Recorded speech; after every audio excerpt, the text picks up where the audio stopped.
confirmación porque ya está revelado y claro. Para poder entender el futuro, hay que entender lo que Dios ha hecho y cómo ha trabajado y cómo se ha manifestado en el pasado.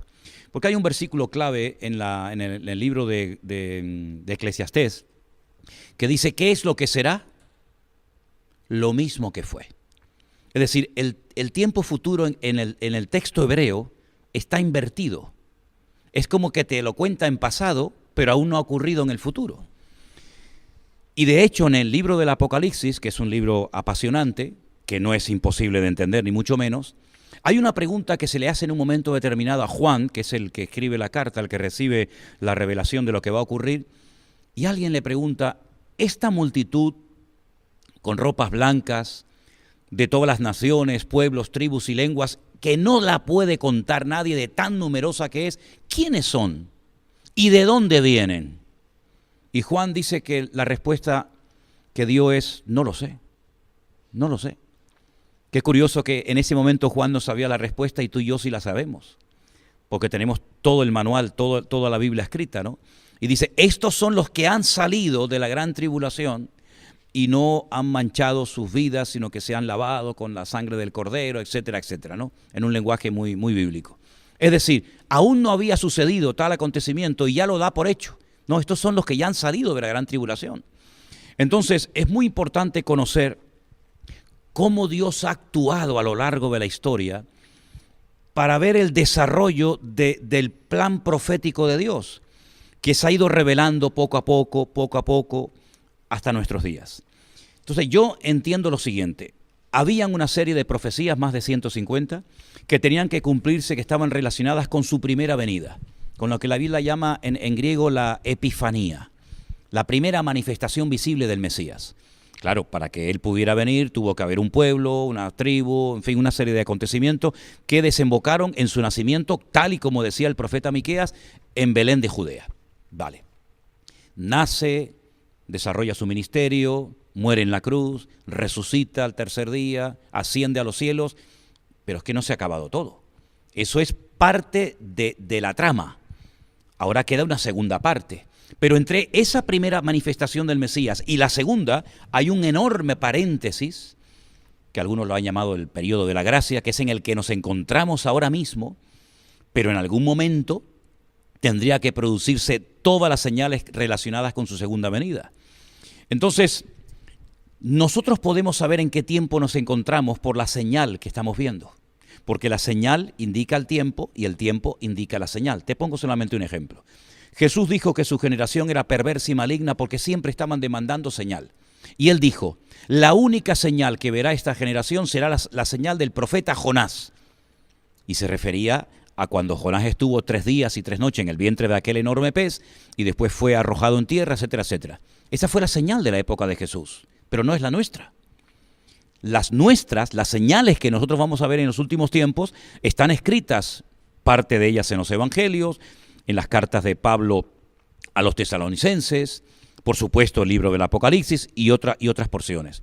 Por lo tanto, lo primero que va a ocurrir en los últimos tiempos es una manifestación brutal de la maldad. La maldad se va a multiplicar, no sabemos por cuánto, pero que se va a multiplicar y eso es evidente porque lo estamos viendo. Porque Jesús dijo que los últimos tiempos serían como los tiempos de Noé.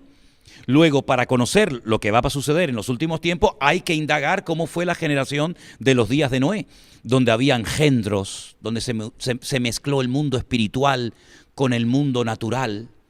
Si no, de ahí eran los gigantes. No, la palabra gigantes en hebreo no es nefilín, es anak. Se mezclaron seres espirituales con mujeres, una maldad constante y permanente, hasta el punto que Dios dijo, basta, hasta aquí hemos llegado, ¿no? Entonces, si eso se va a volver a repetir, quiere decir que la maldad se va a multiplicar de una forma brutal en los últimos tiempos. La pérdida de valores, todo es relativo, nada es absoluto. Ya lo blanco era negro, lo negro es blanco, lo malo es bueno, como el mundo al revés, que es lo que estamos precisamente viendo hoy en día, ¿no? Esa es una de las grandes señales de los últimos tiempos. Otra gran señal que ya se ha producido fue el retorno del pueblo de Israel en mayo de 1948, ¿verdad? Cuando comenzó, por así decirlo, la cuenta regresiva. Esa profecía durante siglos no se había producido, pero ya es un hecho. Ya hay un país llamado Israel, con su bandera, con su himno, con su población, etcétera, etcétera. La recuperación de la ciudad de Jerusalén, que por más de 2000 años no le perteneció al pueblo de Israel, cuando en junio del 67 se pudo recuperar la perla, ¿no?, que es la ciudad de Jerusalén, la ciudad eterna del pueblo de Israel, y ahí comenzaron una serie de acontecimientos muy interesantes.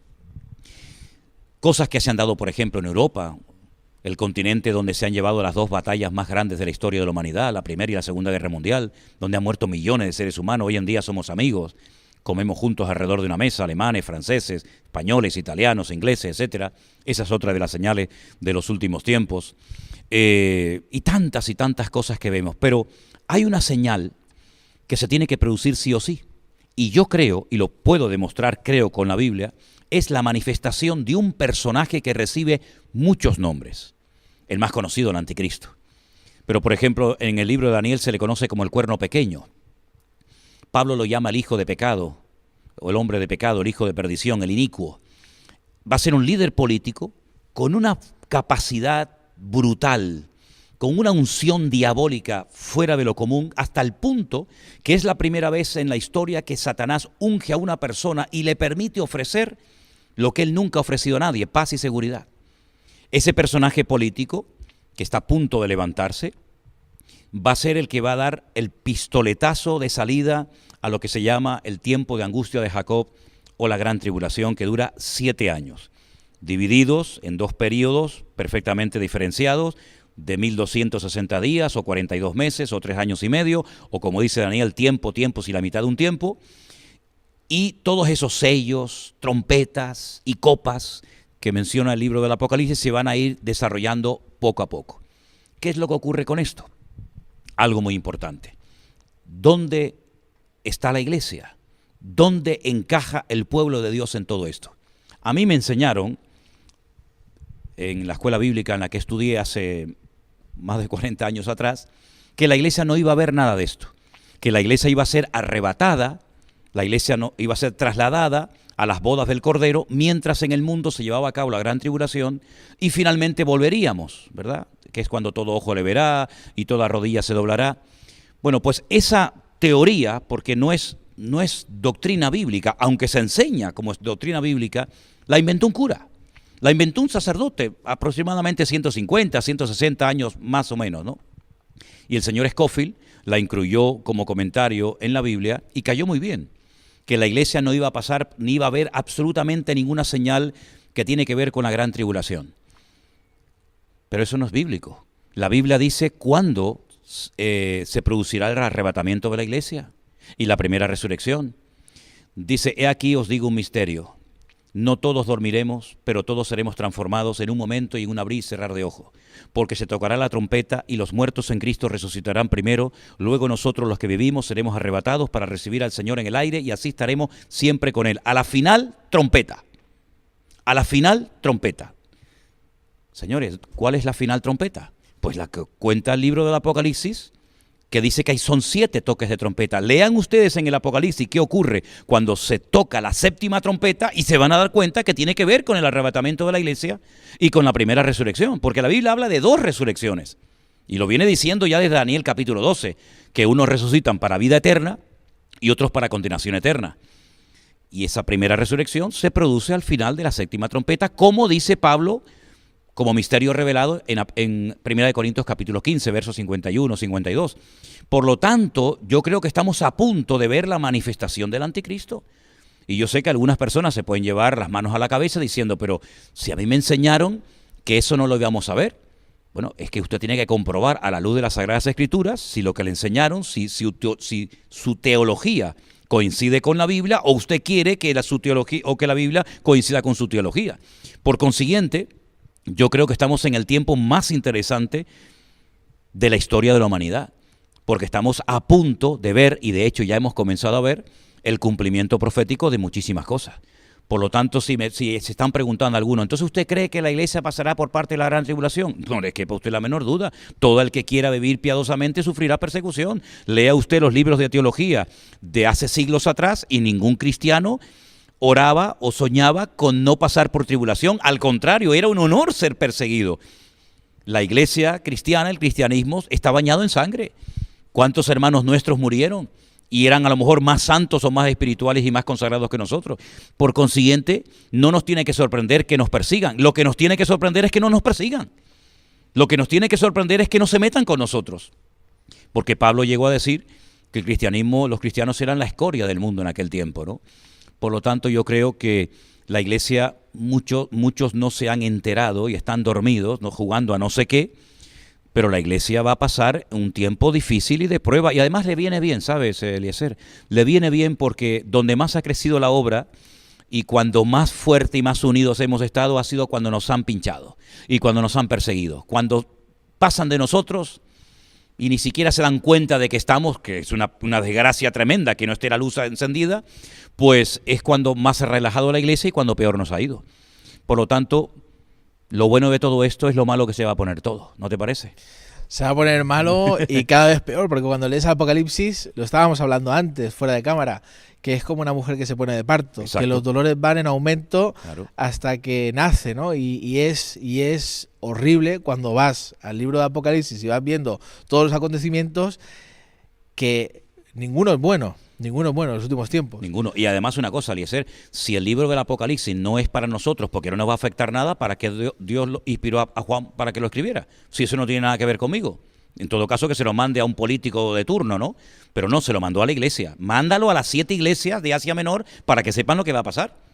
Incluso alguna de ellas le dice que va a ser perseguida también, ¿no? No, la iglesia siempre ha estado esperando la venida del Señor, desde sus inicios, siempre ha estado, ¿no? Siempre. Bueno, nosotros sí, más que nunca, ¿no? Siempre. Hay algunos que están esperando a hacerse ricos, más que a la venida del Señor, pero bueno. Cuando, por ejemplo, has mencionado palabras clave cuando hablamos de los últimos tiempos, como por ejemplo, anticristo, Sí. Tribulación, Sí. son las palabras clave que siempre. Las que más la bestia. suenan. Sí. El falso profeta. Cuando hablamos de falso profeta y anticristo, ¿quién es el falso profeta? Son dos personajes diferentes. Claro, ¿quién es el falso profeta? Exacto. ¿Y quién es el anticristo? Mira, eso lo explica perfectamente Apocalipsis capítulo 12 y 13, ¿vale? Esos dos capítulos para mí son claves en ese libro. Para mí esos dos capítulos, si se logran entender, bueno, puedes avanzar y disfrutar mucho en la lectura y en el estudio de esos libros. El falso profeta es un líder, digamos, religioso. Es un falso profeta, es un falso predicador, un falso exponente del Evangelio. Pero no deja de ser un exponente del pseudo-evangelio, ¿no? Y el anticristo es un líder político. Ambos se asocian, aunque después el anticristo se vuelve contra el falso profeta y lo destruye, pero digamos que hacen un tándem, ¿no? Se casan durante un tiempo.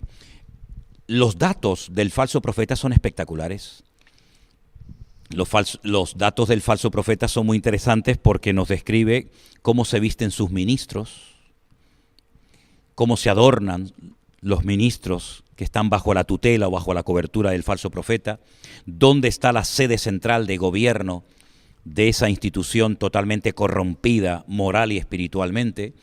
Por lo tanto, desconocer estos datos me parece a mí que es un error grave que muchos creyentes cometen, porque entonces cuando se manifieste este falso profeta o se dé a conocer este anticristo, digamos de una forma natural, en cualquier sede mundial, sea la ONU, sea las Naciones Unidas, sea la Unión Europea, pues si la Iglesia no dispone o no tiene estos datos porque no los ha estudiado, ¿cómo va a saber si está llegando un momento crucial en la historia de la humanidad? Nosotros sabremos quién será el anticristo, por ejemplo, claro, porque a lo largo de la historia, por ejemplo, cuando Hitler empezó a hacer el Holocausto y la locura que hizo, todo el mundo en aquella época pensaba que, bueno, Hitler coincidía con muchas cosas que dice la Biblia, que podría ser el anticristo. Sí. Nosotros, y se han dicho tantas personas que no, es que es el anticristo, ¿conoceremos bien 100% este es el anticristo? Bueno, los cristianos que dicen que no van a estar, lógicamente no van a saber quién es, porque dice que se fueron, por lo tanto, ellos no supieron quién era, ¿no? Pero lo que está bien claro es que los datos que nos da la Biblia, tanto en el Antiguo como en el Nuevo Testamento, de cosas que nos demuestran que este es el verdadero anticristo, son tremendos. Por ejemplo, te voy a dar unos cuantos, ¿te parece? Venga. Del amor de las mujeres no hará caso. ¿Cómo se interpreta esto? Bueno, se puede interpretar de varias formas, ¿no? Pero un dato significativo. Del amor de las mujeres no hará caso. Del Dios de sus padres se va a desprender y adorará a Alama Ozin, dice en el arameo, en el texto arameo, Alama Ozin, el dios de la fortaleza o el dios de la guerra. Otro dato muy significativo. Otro dato muy interesante. Se levanta contra todo lo que es objeto de culto, tanto que se sienta en el templo de Dios, haciéndose pasar por Dios. ¿Cuál es el templo de Dios? Y otros muchísimos datos que te da la Biblia acerca de cómo se va a comportar este personaje, las alianzas que hará, las naciones que lo van a apoyar, quién le va a dar toda la capacidad, digamos, para poder gobernar en muchas de las naciones de la tierra, por dónde atacará, cuándo atacará, cómo hablará. Se le describe con 3 animales diferentes.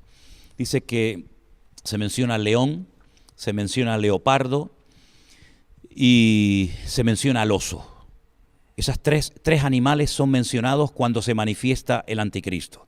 Claro, lógicamente la interpretación de lo que significan, de lo que representan esos animales, la encontramos en el Antiguo Testamento. En uno de los sueños que tuvo Daniel, cuando dice que él una noche vio a un león alado, después dice que vio a un oso, y después dice que vio a un leopardo con 4 cabezas. Después vio una bestia, pero en esta ocasión dice que cuando el Señor le da la interpretación del sueño, el león representa al imperio babilónico, el oso representa a los medos persas. Los persas son los iraníes, los medos todavía no tienen tierra, son los kurdos que están todavía reclamando territorio y no lo tienen. Y luego el leopardo representa a Grecia. ¿Pero por qué lo representa con 4 cabezas? Porque en el tema profético, en el tema escatológico, los cuernos son naciones y las cabezas son imperios. Cuando Alejandro Magno murió, su imperio fue dividido en 4 y se repartió en 4 de sus generales: Ptolomeo, Seleuco, Casandro y Silimaco. Esos 4 generales tomaron posesión de su reinado y por eso sale como con 4 cabezas. Luego el anticristo aglutina en su persona características de los babilónicos, formas de hablar de los persas y formas de actuar de los griegos.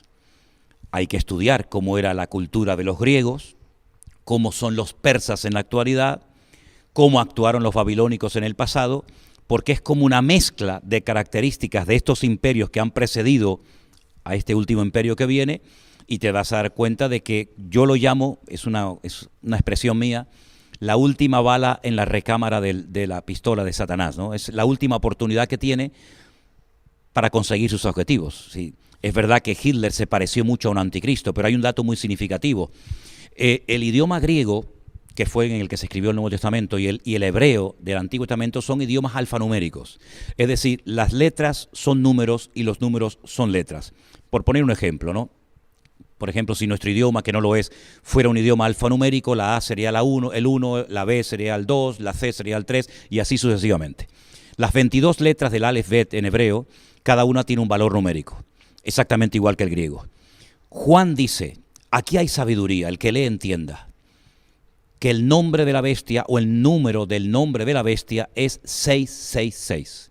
Es decir, no te da el nombre del personaje, pero te da el valor numérico del nombre. Por lo tanto, cuando uno puede llegar a sospechar de que este puede ser el anticristo, escribe su nombre, sácale el valor numérico y automáticamente lo descartas o dice este puede ser o no puede ser. Por lo tanto, son datos muy, muy significativos. Luego hay un dato también muy importante y es cómo intenta, y lo va a conseguir, controlar la economía mundial. El dinero va a desaparecer, las tarjetas de crédito van a desaparecer y se va a implantar en la cabeza y en la mano de las personas un microchip que ya existe, no es tecnología de ciencia ficción, sino que es algo muy fácil, muy práctico, muy bueno, pero que la palabra de Dios nos advierte de los peligros que puede conllevar. Y dice que todos serán marcados con el nombre, con el número de la bestia, para estar localizados por una pequeña señal de GPS, por una pequeña batería de litio, que es lo que alimenta a este chip. Nadie puede comprar, nadie puede vender, nadie puede hacer ningún tipo de transacción. Imagínate llegar al banco a cobrar tu dinero y no lo puedes cobrar. Quieres comprar comida, no puedes comprar. Quieres poner gasolina, no puedes comprarla. Entonces es un sistema magnífico. Allí llevas todos tus datos bancarios, todos tus datos de pasaporte, de DNI, médicos, etcétera, y es una forma como él va a marcar a los seres humanos igual que si fueran animales, ¿no? Hay muchos animales, yo he tenido muchos perros y le teníamos que poner en la orejita el microchip, ¿no? Pues exactamente igual va a ocurrir. Así que son muchos los detalles. Es como los detalles que se daban acerca de la primera venida de Cristo. 150 profecías, es decir, que si logra cumplir este personaje 149, pero no cumple con las 150, se descarta automáticamente. No puede ser de la tribu de Leví, no puede ser de la tribu de Zabulón, tiene que ser de la tribu de Judá, etcétera, etcétera. Tiene que nacer en Belén de Judea para saber quién era el verdadero Mesías. Este es el falso Mesías, el antimesías, y también hay muchísimos datos para saber quién es. Es interesante lo que dices, porque justamente hace poco leí una noticia hablando de la inteligencia artificial, que esto sería otra pregunta que podríamos hablar, de cómo la inteligencia artificial en los últimos tiempos, o qué papel va a jugar la inteligencia artificial en los últimos tiempos. De hecho, hablando de los datos que decías, de todos los datos que tienen sobre nosotros, Elon Musk no gana tanto dinero de los Tesla, o él ha ganado dinero a base de la información que ha recaudado sobre PayPal, todas las plataformas que ha hecho, y ha vendido a otras compañías. O sea, eso ha sido. Pero otro día Elon Musk, hablando de los peligros de la inteligencia artificial en el futuro, vi algo que me causó una curiosidad tremenda, porque decía que, hablando con Larry Page, que es uno de los fundadores de Microsoft, o uno de los que estaban allí, decía que Larry Page estaba creando un dios nuevo a base de inteligencia artificial. Y era espeluznante cómo empezaban a crearlo, a decir qué podría pasar. ¿Cómo ves tú, con todas estas noticias que tenemos, la inteligencia artificial en los últimos tiempos? ¿Qué te sugiere? Bueno, una de las señales de los últimos tiempos es que, y Pablo describe incluso hasta el carácter de los hombres de los últimos tiempos, es que habría inventores de males. La capacidad de la maldad del hombre es ilimitada, ¿no? Dios creó al hombre a su imagen y semejanza, y ahora lo que el hombre quiere es crear a un Dios a su imagen y semejanza, ¿no? Es otra vez todo invertido, ¿no? Por lo tanto, el Internet, las redes sociales, la inteligencia artificial, claro que va a jugar un papel fundamental en los últimos tiempos. De hecho, cuando en el libro de Apocalipsis dice que el anticristo pone una imagen suya en el templo que habla, bueno, la Biblia nos enseña que las imágenes tienen ojos y no ven, tienen boca y no hablan, tienen oídos y no oyen, y pies y no caminan. Pero sin embargo dice que él pone una imagen suya en el templo y habla. Y la gente, cuando lo ve, lo adora. Hombre, lo que está bien claro es que no va a poner una estatua como la puso Nabucodonosor en Babilonia, ¿no? Sino que él va a poner probablemente un holograma. Mira, ahora el año que viene se va a dar por primera vez en la historia un matrimonio que nunca se ha dado. Y es una señora que se va a casar con un holograma de esto, ¿no? Un avatar. Sí, una cosa de estas extraña, que haces así, no está, pero está, ¿no? Entonces, el anticristo va a echar mano de toda la tecnología. De hecho, la tecnología no es buena ni mala, es según el uso que le des. El Internet es maravilloso. Mira, gracias a Internet nos están viendo miles de personas, o millones. Pero, hombre, esto lo puedes utilizar para lo bueno o lo puedes utilizar para lo malo. La dinamita no se inventó para matar a la gente, la dinamita se inventó para otras cuestiones, ¿no? Por lo tanto, el enemigo, como dice la Biblia, que los que son del pecado y de la maldad siempre piensan en cosas malas, y los que somos del Espíritu pensamos en las cosas del Espíritu, el diablo siempre está maquinando. Y todo lo que él pueda utilizar para alcanzar sus objetivos, lo va a hacer. Yo siempre he dicho que nosotros vemos la televisión, pero la televisión nos ve a nosotros. Yo siempre he dicho que nosotros cogemos un teléfono, un celular, como llaman algunos, y podemos hablar y tal, sí, pero es que el celular también te está escuchando a ti constante y permanentemente, sabe dónde estás 24 horas al día. Y tú hablas un día de vacaciones en Hawái y al momento te salen informe de vacaciones en Hawái. Me ha pasado muchas veces, muchísimas veces. Además lo he hecho a propósito y funciona, sí. Totalmente. Hablemos más de Cristo. Sí. Hablemos más del Señor, prediquemos la palabra a tiempo y fuera de tiempo, a ver qué es lo que pasa. A ver si nos sale más. Claro. Por ejemplo, cuando hablamos también de el rapto, es otra palabra fundamental cuando hablamos de los últimos tiempos. Sí. ¿Qué sabemos en la Biblia con respecto al rapto o al arrebatamiento? Bueno, hay versículos muy interesantes. Por ejemplo, cuando lo que te citaba antes de 1 Corintios 15, dice, no todos dormiremos, pero todos seremos transformados. Metamorfosis es la palabra que aparece, en un momento y en un abrir y cerrar de ojos. Bueno, yo pienso que ahí hay una referencia clara a este tema, ¿no? Algunos lo relacionan únicamente con la segunda venida. Pero Jesús dijo, por ejemplo, que estarán dos en una cama, uno será tomado y el otro será dejado, dos mujeres estarán moliendo en un molino, el molino casero, no el industrial, el grande, la una será tomada, la otra será dejada. Yo creo que hay muchas referencias en la palabra de Dios de una desaparición masiva de miles, de millones de seres humanos. Y a mí lo que me llama mucho la atención, que incluso hoy en día hay predicadores que dicen que el milenio no existe, que es una forma metafórica de hablar de un periodo corto de reinado de Cristo, que el arrebatamiento no existe, que la segunda venida de Cristo no es así como se ha dicho siempre, sino que es diferente. Sí, a mí me llama mucho la atención que son los mismos creyentes los que ponen en tela de juicio lo que enseña la palabra de Dios, por lo cual millones de hermanos nuestros han dado su vida y han muerto crucificados y quemados en las hogueras por defender esas doctrinas, y ahora resulta que nosotros, los más listos de la historia, cuestionamos lo que otros hermanos nuestros fueron capaces de dar la vida por defenderlo hasta la muerte, ¿no? El arrebatamiento yo creo que es tan real como la silla en la que estamos sentados, Eliezer. Lo que pasa es que es algo tan misterioso. Yo recuerdo en mi época, cuando yo me convertí, era joven, que nos ponían películas en las iglesias sobre el arrebatamiento, ¿no? Y soñábamos, ¿no? Y nos asustábamos cuando mirábamos a un lado y no estaba el hermano y decíamos, nos habremos quedado, ¿no? Parece como que eso se ha ido perdiendo, nos hemos entretenido en otras cosas, y es que el enemigo es un experto en entretener a la iglesia. Porque ya a los inconversos ya los tiene en la saca, ya los tiene en el bolsillo, ya son de él. Pero entretiene a los jóvenes, entretiene a los creyentes con otras historias, con otras metas, con otros objetivos, y nos olvidamos de que esta es una de las cosas más maravillosas del mundo, ser arrebatados en vida. Yo siempre prediqué durante toda mi vida que yo no iba a morir.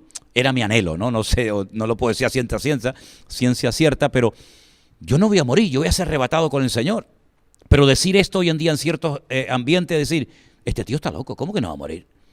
Eso del rapto no existe. Yo digo, ¿pero qué es lo que ha pasado? ¿Qué es lo que ha pasado de un tiempo a esta parte? Bueno, Dios lo sabe, ¿no? Sí, totalmente. Cuando se me ha traspapelado una cosa que tenía para decirte, cuando dice todo ojo le verá, sí, cuando Él venga. Eso es en su segunda venida. En su segunda venida. Eso es en su segunda venida. Ahí, por ejemplo, muchas personas cuando empezamos a tener teléfono móvil y demás, decimos, ahora cobra sentido porque todo el mundo con la pantalla en un directo, por ejemplo, en cualquier plataforma digital, tú puedes ver qué está pasando. ¿Y el que no tiene teléfono? ¿No lo veo o qué? Claro, por eso te digo, este acontecimiento para ti, ¿cómo se va a dar? Mira, ¿sabes lo que pasa? Que nosotros no podemos interpretar la Biblia con los parámetros del siglo XXI. Pero cualquier pasaje no podemos interpretarlo ni como cristianos, y menos el Antiguo Testamento. Imagínate las barbaridades que yo he tenido que escuchar a veces cuando, por ejemplo, dicen, no, es que hay un texto en Isaías, capítulo 6, el llamamiento de Isaías, donde dicen los serafines, santo, santo, santo es el Señor, y entonces santo el Padre, santo el Hijo, santo el Espíritu Santo. Oiga, mire, si usted quiere hablar del Padre, del Hijo y del Espíritu Santo, hay miles de versículos mucho mejor que ese. El tema es que en el hebreo no existe el superlativo. Entonces lo que se tiene que hacer es repetir la palabra. Por ejemplo, en nuestra Biblia tenemos un versículo que dice, tú guardarás en completa paz aquel cuyo pensamiento en ti persevera, por cuanto en ti ha confiado. Oiga, ¿la paz es completa o no es completa? Si es de Cristo, es completa. ¿Por qué dicen paz completa? Es que en el hebreo no dice así. En hebreo dice shalom, shalom, paz, paz. Porque no existe superlativo, entonces hay que repetir la palabra, ¿verdad? Por lo tanto, cuando queremos interpretar un pasaje de la Biblia, sea cual sea, hay que ponernos en el lugar del que lo escribió, en el momento histórico, ver si eso es un hebraísmo, si es una profecía, si es una metáfora. Por lo tanto, cuando vamos a la palabra de Dios y decimos que todo ojo le verá, ¿por qué necesariamente tenemos que decir, no, será por la televisión, será porque hay satélites, será por...? Bueno, eso es lo que nosotros interpretamos. Pero, por ejemplo, ¿cómo interpretamos lo mismo que va a ocurrir ese día? Que cuando Él venga no será de día ni de noche. ¿Cómo que no va a ser? No, ni de día ni de noche. Es un día que solamente conoce el Señor. No nos cabe en la cabeza. Él dijo, si os he hablado en términos terrenales y no me entendéis, si os hablara en una dimensión espiritual más elevada, no me entenderíais. ¿Cómo es posible que el primer día de la creación Él dijo, sea la luz, y fue la luz, y hasta el cuarto día no creó el sol? Entonces, ¿cuál era la luz? Primer día, segundo día, tercer día, había luz, pero no había sol, ni luna. No lo entiendo. Claro, no lo entiendes porque tú lo interpretas desde lo que tú conoces, pero es que hay que ponerse al otro lado. Por lo tanto, el de todo ojo lo verá. Yo no sé si va a ser por el teléfono. Bueno, y el que vive en la selva no verá que Cristo vino. Y el que no tiene teléfono o el que está en un submarino no se enteró que Jesús vino.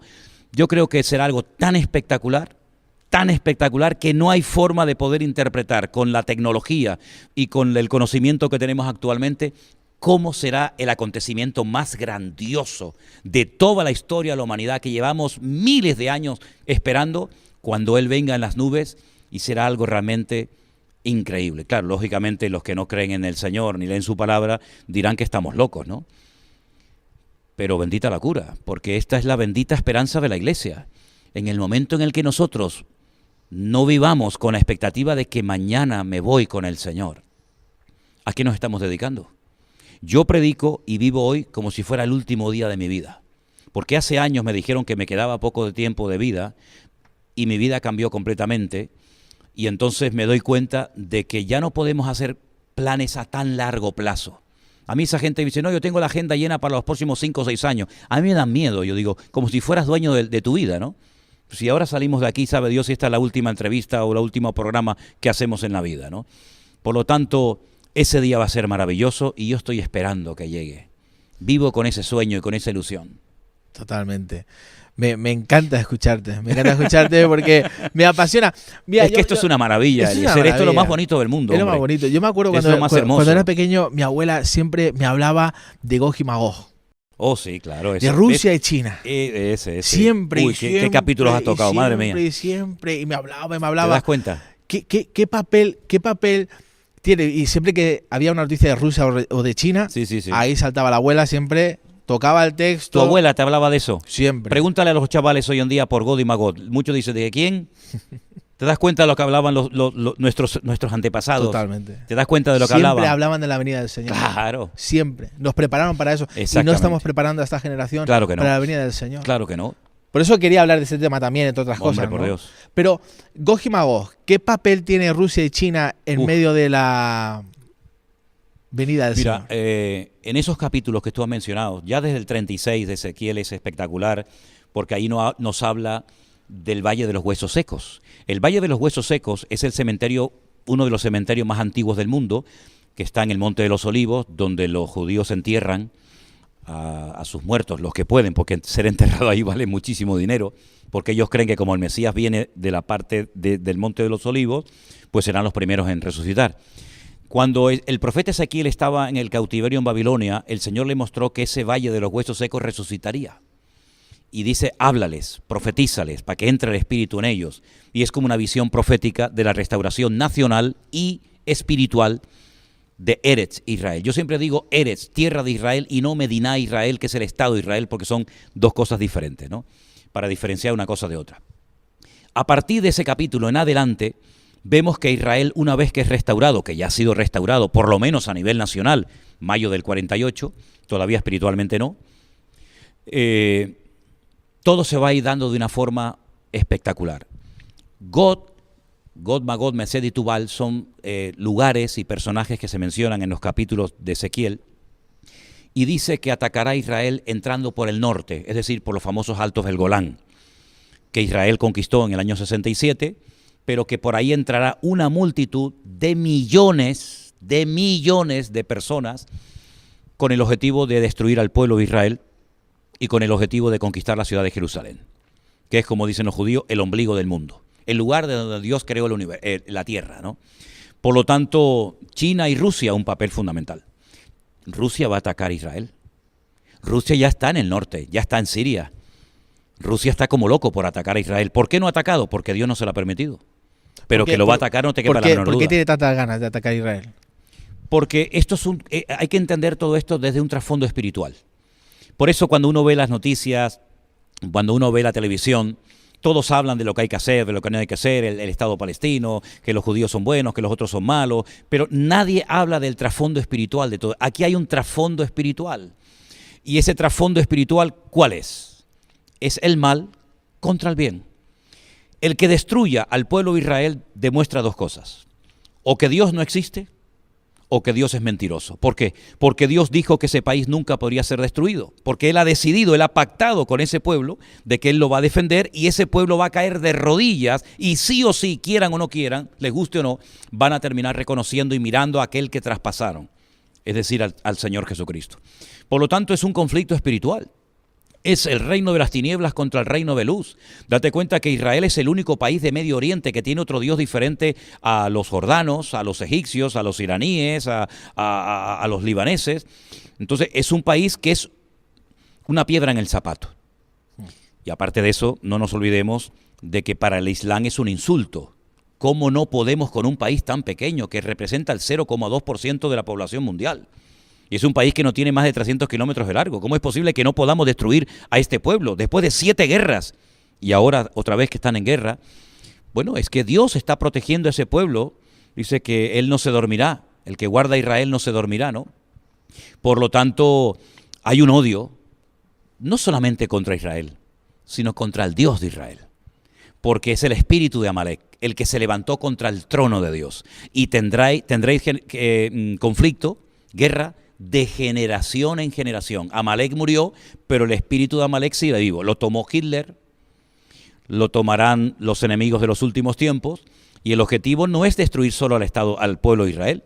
El objetivo es borrar a Dios de la faz de la tierra. Y ya me contarás a mí si alguien puede borrar a Dios de la faz de la tierra. Es una guerra inútil, pero lo siguen intentando. Y cada vez que lo intentan, no solamente pierden, sino que además se demuestra que el Dios que controla la historia es el Dios de Abraham, de Isaac y de Jacob, y no hay otro Dios fuera de él. ¿Crees que esta generación va a experimentar todo lo que estamos hablando acerca de la segunda venida del Señor? ¿Crees que verá? Muchas cosas sí. Si analizamos cronológicamente el libro del Apocalipsis, yo creo, y es mi opinión personal, claro, me llevaría mucho tiempo demostrar contextos bíblicos y todo esto, que yo creo que la iglesia pasará la primera parte de la gran tribulación, los primeros 3 años y medio. Y todo lo que la Biblia relata que va a pasar en esos 3 años y medio, lógicamente lo veremos. Que Dios nos protegerá, que Dios nos cuidará, siempre lo ha hecho. El Señor siempre marca una diferencia entre los que son y los que no son, entre la luz y las tinieblas. Sellos, que son 7, y trompetas, que son 7 en el Apocalipsis, yo creo que la iglesia las va a experimentar. Ya la segunda parte es otro tema. No hablo tanto de la iglesia, que sí, pero nosotros, ¿está tan cerca como para nosotros poder vivirlo?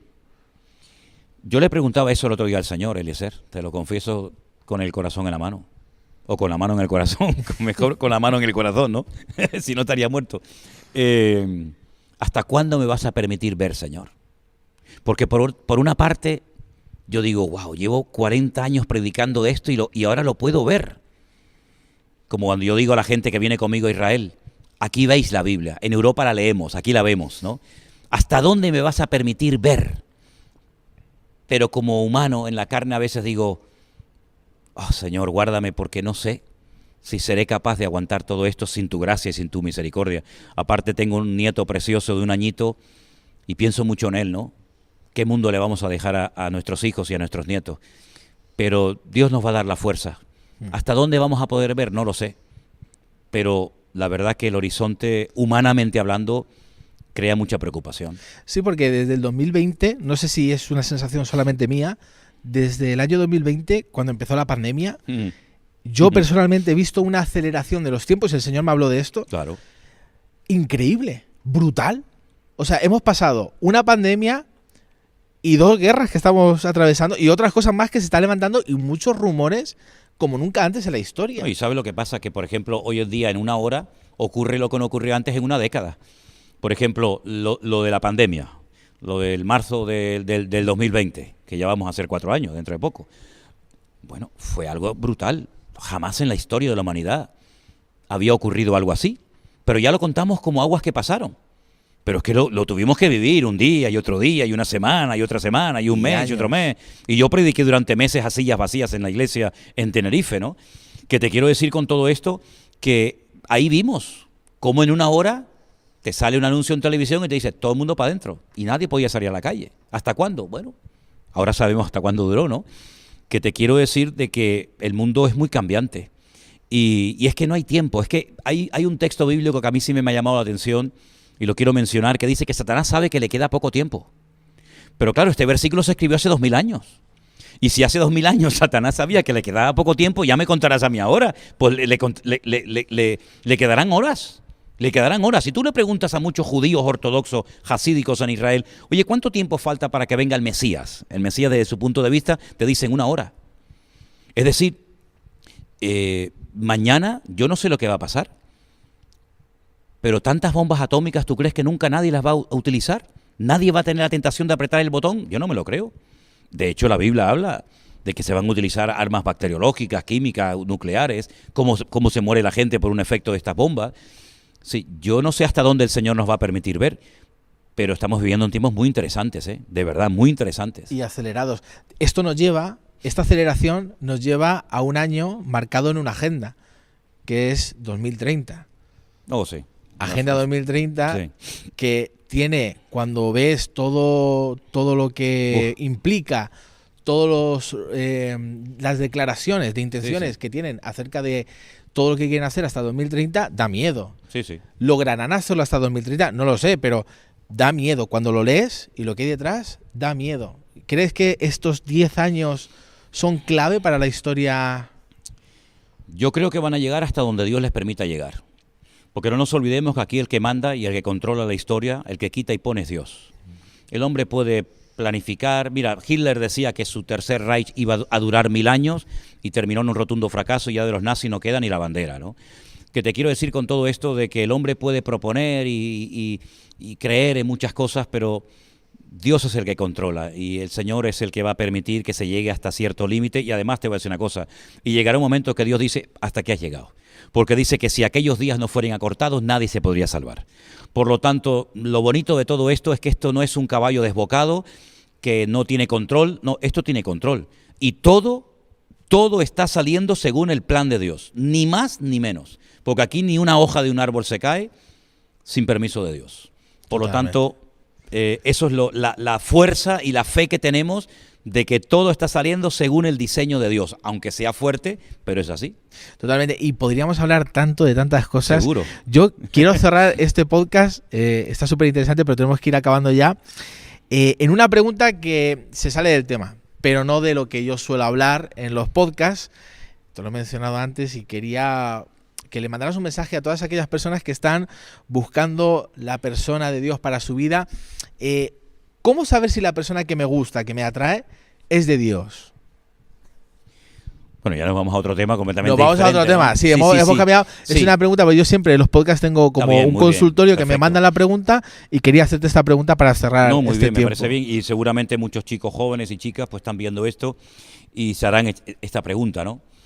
Bueno, a mí en mi época me gustaban todas. ¿Qué quieres que te diga? Y que a un chico le gusten las chicas, pues qué bueno, ¿no? Qué bueno que le gusten las chicas, y no sea, en fin, y que a las chicas le gusten los chicos. Ahora, eso no significa de que esto es como cuando yo jugaba de pequeño, Tim Marín de Openhue, Cucaramaca, Titirifue, ¿no? Esta o aquella, ¿no? Dios tiene un propósito para nuestras vidas. Dios tiene la persona perfecta para tu vida. Seas chico o chica, Dios tiene la persona perfecta para tu vida. Recuerda lo que le pasó a Adán. Adán se sentía solo y Dios le buscó su compañera. Lo metió en un profundo sueño para que no opinara, ni dijera así o asado, sino tú cállate que yo sé lo que te conviene y lo que no te conviene. Y el Señor le dijo, esta es tu compañera idónea, ¿no? Lo bonito de todo esto es que Dios se encarga de todos los detalles de nuestra vida. Si a ti te gusta ese chico, te atrae esa persona, ora al Señor, ora a Dios. Me dicen algunos, ¿se pueden poner pruebas? Sí, ¿por qué no? Yo solamente te voy a decir una cosa, lo que Dios tiene para tu vida, si tú quieres hacer la voluntad de Dios, nadie te lo va a quitar. No tienes que competir, no tienes que pelearte con nadie.